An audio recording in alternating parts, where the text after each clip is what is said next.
going on, man? Good. Good to see you, brother. Good to see you. Good. I've been good. Not too bad. Not too bad. Who am I here with today? Justin Waller. What has been the most amount of money that you've ever made in a single year? 5 in a year. Do you come from money? Fuck no. Hell no, man. No, not at all. I grew up in South Louisiana. There was no money around. If you lost everything tomorrow, could you make it all back? Fucking right. You drop me butt naked in any city in America, I'd be hanging still in 6 weeks. How can somebody become a multimillionaire like yourself in today's world? We just landed in Miami, Florida, and we're about to go meet up with and interview the legend Justin Waller. For those of you who don't know, Justin owns one of the largest construction companies across the United States, and he's quickly became one of the most renowned entrepreneurs in the entire business world. So we're gonna go meet up with Justin and ask him how he was able to grow such a massive company and his best advice to everyone watching trying to become millionaires in 2024. So with that being said, let's go see what Justin has to say.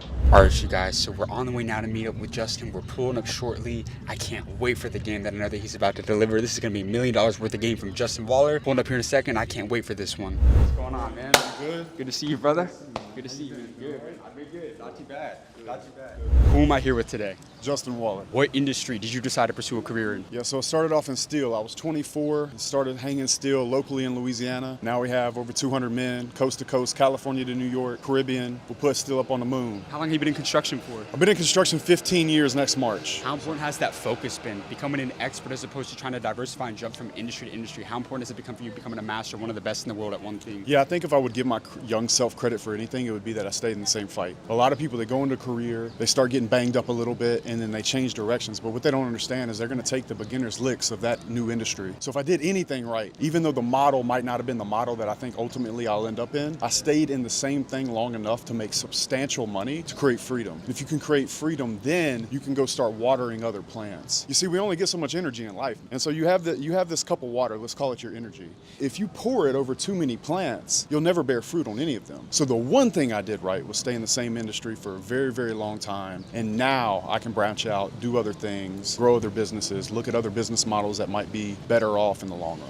And do you come from money? Fuck no. Hell no, man. No, not at all. I grew up in South Louisiana. There was no money around, I can tell you. So what was that turning point like for you? Like, how did you know you wanted to get really serious about becoming financially free and building that long-term generational wealth? What was the turning point like for you? Well, I think what happens is when you're in a situation, any situation, and this is not uncommon, you either become the situation that you're in, the atmosphere, or you decide that you want to do anything but be in that atmosphere. So for me, it was a pretty easy decision to make that I just wanted to find out what else was out there. I knew what I didn't want. And so it put me on this path to finding more and more consciousness. And as I come across those things in my growth and whatever I do, as far as the level of obtainment of my goals I hit, every time I get to the top of a mountain, I'm constantly looking for the next one. And so I think there's two things. You run away or decide not to be what you were a part of. And then two, on that path, you find more consciousness, which kind of controls your direction you go. And once you identify those things and you identify that you can do those things and you get on that path, generally the happiness is on the climbing part. Just make sure you're looking for the next one to climb, because you can get in trouble if you get to the top and you have nowhere to go. Money to start this company, or how did you get the money to start this business? No, man, we didn't have any money. So what I had to do is go out and get contracts and then go to the bank and show them I had contracts and try to get lines of credit. My first line of credit was for $15,000. I'll never forget it because my payrolls were like $2,500 a week, because I had like 2 guys maybe, and we were doing backyard buildings. And so I always say about when it comes to dealing with the banks, always go to the banks when you're solvent and you have a lot of money. But in the case that you don't have a lot of money, that's what an entrepreneur does. He figures it out. So I took my contracts that I had won, and then I went to the bank and showed them that I had a contract, and they gave me a little loan against it to get me through the first couple. What is the secret to being able to leverage capital, to leverage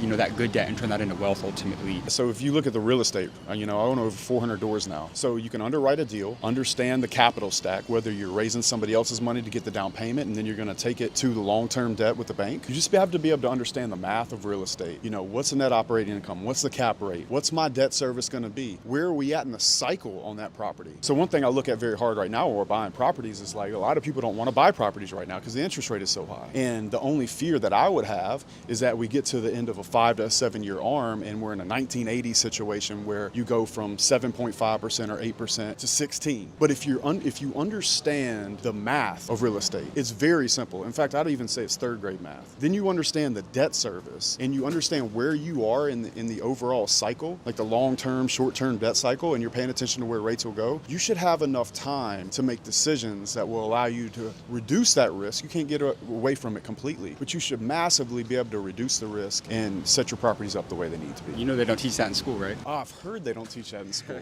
and why would they? Because the system is built for us to spit out employees and people that say yes and they pay taxes. They get married, they buy a 3-bedroom house, and they die. And so, no, I don't think they're going to be teaching cap rates in school anytime soon. Right. Ben Franklin said that most people die at 22, but they're buried when they're 70. That's right. That's right. I heard that exact quote the other day. I think I heard 30 and 80. But yeah. Nonetheless, yeah, there's a bunch of dead men walking every day. They don't live free. They can't say what they want. They want to say things. They feel things. And I think that's why people resonate with us so much, is that we're getting to speak on their behalf because we're free enough to talk. Hard times right now, but we're going to turn it around. America's going to turn it around. We're going to get the right guy in the White House. Absolutely. And then when that happens, we got to be able to clean things up a little bit. What has been the most amount of money that you've ever made in a single year? Ooh, single year? 5 in a year. $5 million.